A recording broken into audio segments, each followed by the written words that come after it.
வணக்கம். காலை நேர பிரதான செய்திகளின் ஊடாக நர்மதா சிறில் முதலில் தலைப்பு செய்திகள். திறன் கொண்ட குடிமகனை உருவாக்குவதன் அடித்தளமே கல்வி சீர்திருத்தம். இலங்கை மின்சார சபையின் அலட்சிய போக்கு ஆபத்தில் பொதுமக்கள். கொள்கலன் விடயத்தில் எனக்கு தொடர்பிருந்தால் நான் சிறைக்கு செல்ல தயார். பிரித்தானியா பல்கலைக்கழகத்தில் கற்க இலங்கையர்களுக்கு புலமை பரிசில் திட்டம். இனி விரிவான செய்திகள். 21ஆம் நூற்றாண்டு மற்றும் அதற்கு அப்பால் ஏற்படக்கூடிய சவால்களை எதிர்கொள்ளும் திறன் கொண்ட குடிமகனை உருவாக்குவதற்கான அடிப்படை அடித்தளத்தை அமைப்பது புதிய கல்வி சீர்திருத்தங்களின் முக்கிய நோக்கம் என பிரதமர் ஹரிணி அமரசூரிய தெரிவித்துள்ளார். நாடாளுமன்றில் நேற்று உரையாற்றிய போதே அவர் இதனை கூறியுள்ளார். புதிய கல்வி சீர்திருத்தத்தின் ஊடாக உருவாக்கப்படும் பிரச்சை நாட்டின் நிலையான தேசிய அபிவிருத்தி மற்றும் சமாதான செயன்முறைக்கு பங்களிப்பாளராக செயற்படுவார் எனவும் பிரதமர் தெரிவித்துள்ளார். புதிய சீர்திருத்தங்களை கொண்டு வருவதன் நோக்கங்கள், இலக்குகள், சீர்திருத்தங்களுக்கான வழிகாட்டும் கொள்கைகள், சீர்திருத்தங்களை செயல்படுத்தும் நடைமுறைகள் மற்றும் ஆசிரியர் பயிற்சி போன்ற அடிப்படை விடயங்கள் தொடர்பில் நாடாளுமன்ற அமர்வின் போது பிரதமரால் விளக்கமளிக்கப்பட்டது.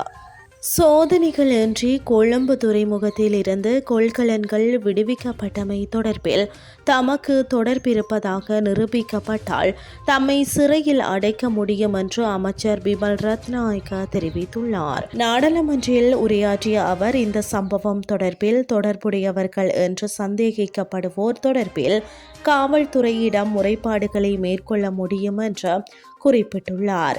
கொள்கலன்களை விடுவிப்பதற்கு தனக்கு அதிகாரம் இல்லை என்றும் எந்த கொள்கலன்களையும் விடுவிப்பதில் தனக்கு எந்த தொடர்பும் இல்லை என்றும் அமைச்சர் தெரிவித்துள்ளார். முன்னதாக இந்த கொள்கலன் விடுவிப்பு விடயத்தில் மேல் மாகாண ஆளுநரை தொடர்புபடுத்த எதிர்க்கட்சியினர் முயற்சித்தனர். அது இயலாமல் போயுள்ள நிலையில் தம்முடன் அந்த குற்றச்சாட்டை இணக்க எதிர்க்கட்சியினர் முயற்சிப்பதாக பிமல் ரத்நாயக்க தெரிவித்துள்ளார். இலங்கை மின்சார சபையின் அலட்சிய போக்கால் பாரிய அளவு விபத்து ஏற்படும் அபாயத்தில் A9 வீதி மற்றும் ஆணையிறவு உப்பளம் காணப்படுவதாக மக்கள் தெரிவித்துள்ளனர். இது தொடர்பாக மேலும் தெரிய வருவதாவது, ஆணையிறவு உப்பளத்தின் முன்பக்கம் உள்ள இலங்கை மின்சார சபைக்கு சொந்தமான மின் கம்பம் சரிந்து விழும் அபாயத்தில் உள்ளது. அதாவது பாரிய அளவு மின் இணைப்பினை கொண்ட இந்த மின் கம்பமானது கடந்த காலத்தில் ஏற்பட்ட காற்றின் தாக்கத்தினால் கிட்டத்தட்ட 80% முறிந்த வண்ணம் காணப்படுகிறது. முறிந்த மின் கம்பமானது இருபுறமும் உள்ள மின்கம்பத்தின் இணைப்பின் பலத்திலேயே கீழே விழாமல் உள்ளது. ஆனால் தற்போது காற்றின் தாக்கம் அதிக அளவு ஏற்பட்டால் மின்கம்பம் கீழே விழுந்து ஏற்படும் அபாயம் உள்ளது. இது மட்டுமின்றி A9 வீதி பாரிய அளவு வீதி விபத்துக்கள் ஏற்படும் அபாயம் எந்த நேரமும் மின்கம்பம் கீழே விழும் நிலையில் காணப்படுகிறது. அந்த வீதி வழியாக பயணிக்கும் பயணிகள் பயந்தபடியே பயணிக்க வேண்டிய நிலைமையில் உள்ளதாக மக்கள் தெரிவித்துள்ளனர். மேலும் இது தொடர்பாக எந்தவித நடவடிக்கையும் இதுவரை ஆணையிறவு உப்பளத்தாலும் இலங்கை மின்சார சபையினாலும் எடுக்கப்படவில்லை என மக்கள் விசனம் வெளியிட்டுள்ளனர். இனி வெளிநாட்டு செய்திகள். கடந்த ஜூன் மாதம் 12ஆம் தேதி அகமதாபாத்தில் இடம்பெற்ற விமான விபத்து குறித்த 15 பக்கங்கள் கொண்ட முதற்கட்ட அறிக்கை இன்று வெளியானது. அதன்படி விபத்துக்குள்ளான ஏர் இந்தியா விமானத்தின் கருப்பு பட்டியலிருந்து மீட்கப்பட்ட உரையாடல்களை வைத்த விசாரணை பணியகம் ஒரு அறிக்கையை தயார் செய்து வெளியிட்டுள்ளது.